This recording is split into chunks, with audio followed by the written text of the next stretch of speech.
L'interview du jour, c'est le groupe HN. Bonjour Antoine Hénache, vous êtes directeur général du groupe HN qui se définit donc comme un créateur de solutions numériques. Est-ce qu'on peut dire ça ? Oui, on peut dire ça. Bonjour Aude. Oui, on peut dire ça puisque depuis 36 ans, le groupe HN a accompagné ses clients dans la création et la transformation de leur système d'information pour aujourd'hui les guider vers la transformation digitale, le tout dans un contexte de création sur mesure. Alors, est-ce qu'on peut donner quelques chiffres pour présenter le groupe ? 1983, l'année de création de la société en France par Michel Hochberg. 1200 collaborateurs aujourd'hui, 1000 en France, 200 à l'international. Nous sommes en Roumanie depuis 2006. Nous sommes aux États-Unis à New York depuis 2014. Nous sommes au Portugal à Lisbonne depuis 2016. Nous sommes en Espagne depuis 2018. Une implantation en France, à Paris, à Aix-en-Provence, à Lille. Et puis 20% de croissance en 2018, 20% de croissance en 2019 pour un chiffre d'affaires de l'ordre de 88 millions d'euros cette année. Les entreprises sont très demandeuses de solutions numériques. Pour quel secteur opérez-vous le plus ? Alors, on opère sur tout ce qui est conseil et assistance à maîtrise d'ouvrage en amont, sur tout ce qui est production et support, et naturellement sur la réalisation, la création de systèmes d'information et de solutions digitales. Nos clients sont des clients grands comptes du domaine de la banque assurance historiquement, et depuis quelques années, nous avons entrepris une politique de diversification sectorielle, puisque nous intervenons pour des clients du retail, de la distribution, de l'industrie et des services. Aujourd'hui, on a plus de 100 clients en France et à l'international. Et alors vous avez vu justement depuis 1983 la transformation digitale s'effectuer. Comment le métier a évolué ? Alors, le premier point, c'est que derrière la transformation digitale, on peut mettre tout ce qui est mobilité, votre téléphone, votre smartphone, tout ce qui est aujourd'hui big data, intelligence artificielle, cloud, DevOps, cybersécurité, etc. Donc ça, c'est la transformation concrète, en tout cas, qu'on peut percevoir chez l'utilisateur final. Mais derrière ça, il y a une vraie transformation des méthodes de travail. Aujourd'hui, on parle beaucoup de time to market. Les clients ont besoin de livrer rapidement et de voir rapidement. Donc il y a des méthodologies de travail qui ont évolué. On parle d'agilité, on parle de DevOps, ce qui permet aux clients de voir en continu l'évolution de la réalisation de son produit. Donc c'est vraiment à la fois une transformation du produit, mais aussi en amont de la méthode de travail. Est-ce qu'on commence à mettre de l'intelligence artificielle dedans ? Oui, bien sûr. L'intelligence artificielle, d'abord, avant tout, c'est passionnant et surtout, c'est la tendance du moment, évidemment. Alors on va revenir sur une présence internationale parce que vous nous avez dit que vous vous êtes installé en 2006 en Roumanie. C'était le premier pays que vous avez ouvert. Pourquoi la Roumanie ? Alors par le passé, on a eu quelques expériences un petit peu plus loin en Inde dans les années 80, mais la Roumanie est finalement le premier pays avec lequel on a eu un très beau succès, déjà grâce à l'Europe. Alors oui, il y a un marché européen de l'informatique, on travaille avec des grands comptes français qui sont implantés partout en Europe, donc on les accompagne dans leur implantation européenne. Et puis il y a une facilité grâce à l'Europe, avec l'Europe, une facilité d'installation, de développement, et l'Europe nous a clairement permis d'accélérer notre croissance.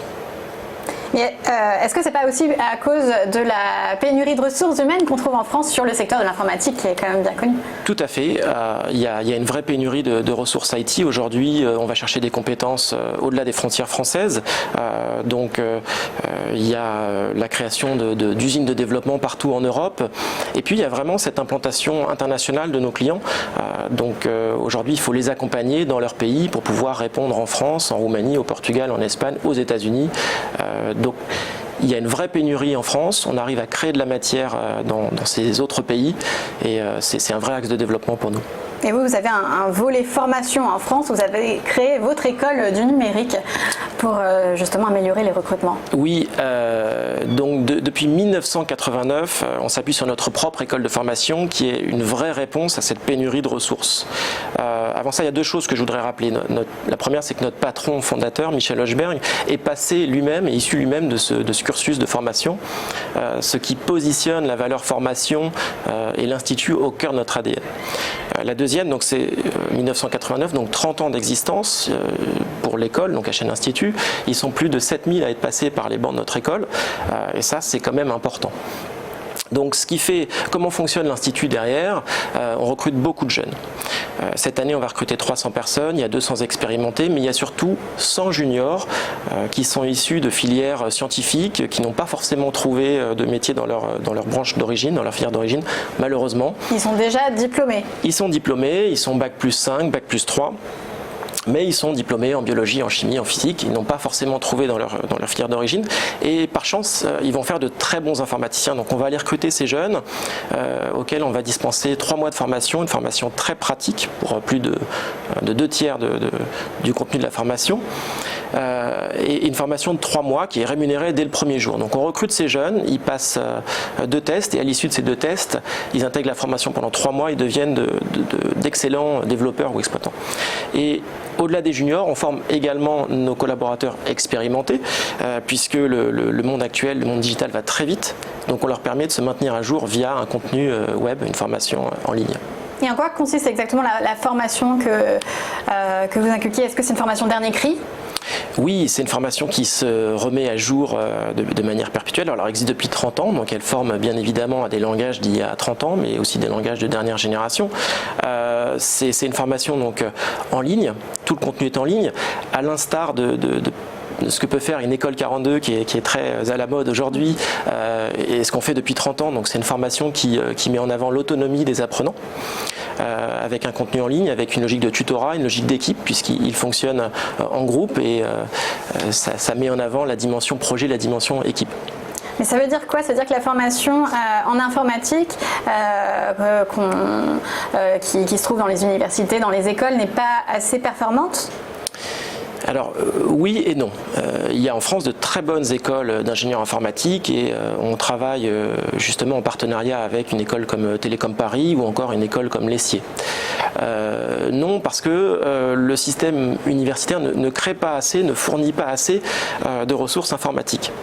Il y a du chômage en France, il y a une pénurie de ressources IT, une vraie pénurie de ressources IT. L'année dernière, c'est quasiment 5% de croissance pour notre marché, encore de l'ordre de 4% cette année.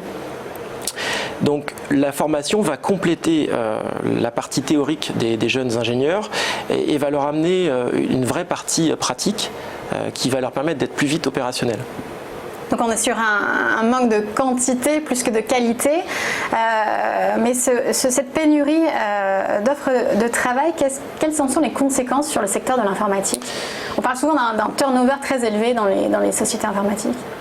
Oui, vous avez parlé d'internationalisation, en tout cas de se développer partout en Europe. C'est vrai que nos clients s'installent en Europe parce qu'ils vont chercher de la ressource ailleurs. Il y a le fait qu'on va aller chercher de la ressource au-delà des frontières pour faire venir travailler en France. Et puis il y a forcément un volet salaire et une hausse, une flambée des salaires, mais tant mieux pour les collaborateurs. Derrière ça, derrière cette pénurie, HN Institut, en réponse à cette pénurie, est une vraie solution, puisqu'on va pouvoir créer de la matière, on va créer des informaticiens. Donc on en fait 100 cette année en France, mais on en fait également en Roumanie, au Portugal, en Espagne. Et c'est d'ailleurs ce savoir-faire et cette capacité à créer des informaticiens qui nous a aidés dans notre développement européen ou à l'international. C'est-à-dire que vous puissiez répondre aux appels d'offres des entreprises? Oui, bien sûr, on a une capacité à créer des ressources. Bien sûr, il n'y a pas que des juniors chez nous, puisqu'il faut encadrer les projets, les driver, mais ça nous permet de répondre à cette problématique de quantité également. Et comment on rend ce métier plus attractif pour les jeunes, pour qu'ils se dirigent vers ces filières?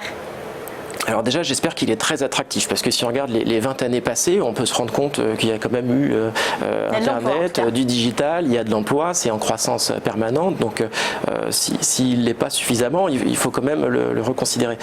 Maintenant, il faut, je pense, communiquer encore davantage. On voit qu'on ne forme pas assez, que les gens ne sont pas peut-être conscients de la taille du marché de l'IT en France. Et puis, il faut repenser ce volet formation. Voilà, il faut permettre aux jeunes qui n'ont pas forcément trouvé dans leur filière d'origine, j'insiste, c'est les 30 ans de notre école, sur la capacité d'une structure comme HN Institut de leur offrir un travail à terme. Aujourd'hui, on parle d'intelligence artificielle, de big data, de DevOps, de cyber. Le futur est passionnant. Donc, pour moi, c'est un marché qui est attractif et il faut qu'on le dise encore plus fort. Très porteur. Donc, merci beaucoup Antoine Henache. Je rappelle que vous êtes directeur général du groupe HN.